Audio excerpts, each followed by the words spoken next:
نبی علیہ الصلوۃ والسلام او د هغه د دوه خواږو دوستانو د ولګي واقعه زن تاسو سره ذکر کوم. ښه یو ورځ دا غارمه ده او چونکه ګرمي هم وه، حضرت ابوبکر رضی الله تعالی عنہ د جماعت مخې ته ولاړو.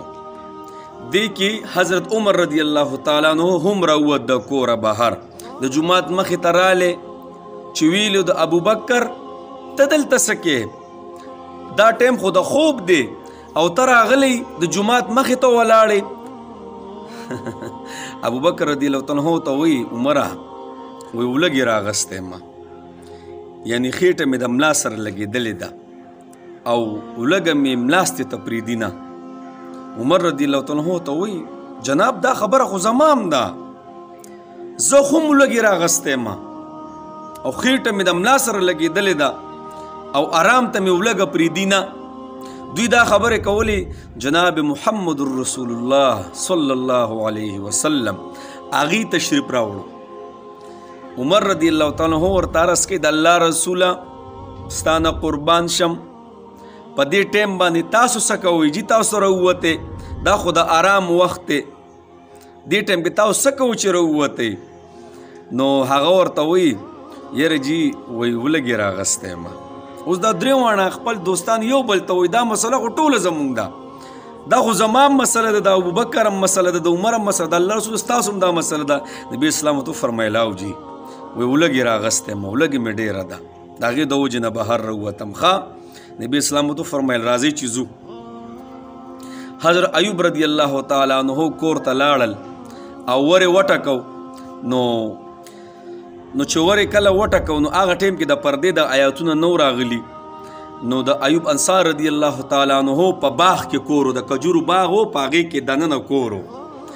نو د ایوب رضی الله تعالی عنہ چې کومه کور واله وه هغې ورته ورکو لو کو او ځای ورته سم کو. او عمر رضی الله تعالی عنہ کم میلمانه دي جی الله اکبر، ټول کائنات چې الله جل شانو پیدا کړي هغه چهرې نن راغلي دي محمد رسول الله صلی الله علیه وسلم. نو ښایسته ورې ورته کولاو کو، بر یو ځای ورته سم کو، په هغې کېناستل. په دغه دوران کې حضرت ایوب رضی الله تعالی عنہ هغه هم راغلی چې ویې کتل الله اکبر دا کم میلمانه راغلي دي زمونږ کره. ښایسته ځای ورته سم کو او لاړې د کجورو یو څانګه نی یو غونچک هغې ډایرک راوشو کو او نبی علیه الصلاۃ والسلام مخې ته یې کېښودو. نبي اسلام ورته فرمایي وایي پخې به دې پکې کتلی وې، دې کې خو کچي هم دي. حضرت ایوب رضی الله تعالی عنہ ترس کې د الله رسوله دا پخې دا کچي ډېر خوند کوي یو بل سره. او نبی علیه السلام او د عربو به دا کجورې خوښوي، بسر ورته وایي، بسر نیمې پخې نیمې کچې، دا به نبي علیه السلام هم ډېرې خوښې وي دا کجورې. نو هغې ورته کېښودې د الله رسوله تاسو په دې ځان مشغول کوئ او زه تاسو له د روټۍ بندوبست کوم.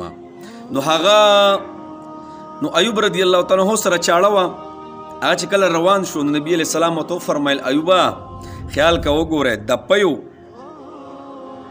چې کوم څاروی دی هغه ګورئ ذبحانه کې، چیلۍ یا ګډه چې د فیو ګورئ هغه ذبحانه کې. ښه ایوب رضی الله عنه ته عرض وکړو د الله رسول صحیح ده. ایوب رضی الله تعالی عنہ ذبحه وکړه او هغې ښایسته پخه کړه هغه غوښه او مقصدي خبر له راځم. ښه او د نبي علیه الصلاۃ والسلام مخې ته یې راوړله. نو یو وړه شانې ټوکړه چې کله غوښه نبي علیه الصلاۃ والسلام مخې ته حاضره شوه که نه، نو مقصدي خبره دا ده ګوره. ښه نو نبي علیه الصلاۃ والسلام یو ټوکړه نه ټوکړه یو ټوکړه یې چاله ورکړه او د روټۍ د پاسه یې کېښوده او وی لاړ شه او دا فاطمې له ورسوه رضی الله تعالی عنها، زما د زړه ټوکړه د جنت د ښځو سرداره دا هغې له ورسوه. څو ورځې وشوې چې د هغې ملا د خېټې سره لګېدلې ده، څو ورځو پورې د هغې خېټه د سترې نه دي، څو ورځو پورې فاطمې زما د زړه ټوکړې څه خوړلي نه دي، هغې باندې هم ولګه ده. داسې چلو که دا لږه ټوکړه ورله ویسه او هغې له یې ورکه.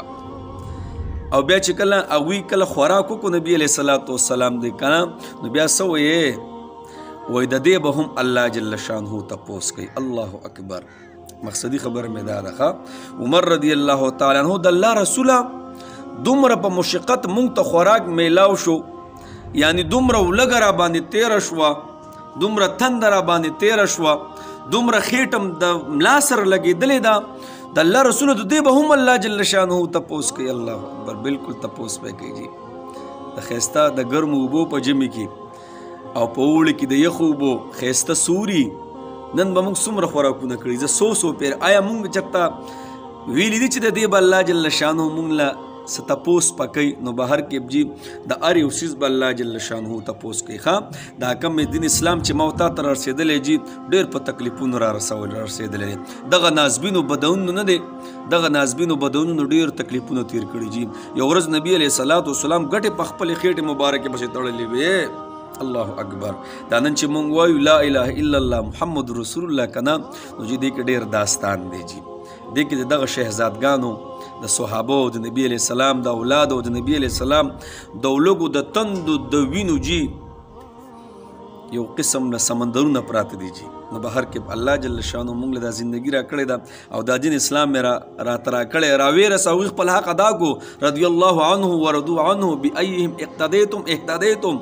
هدایت ته رسېدلي دي هغوی او چې د کم یو صحابي وي تاسو اتباع کوئ کامیابۍ ته به رسئ نو جی زما او ستا اوس باري دی جی چې ما ورته د دین اسلام د خپلې سینې سره ورلګوم خوښ هم ده انشاءالله ښه خبره فعلول څه دي دا صدقه ده ښه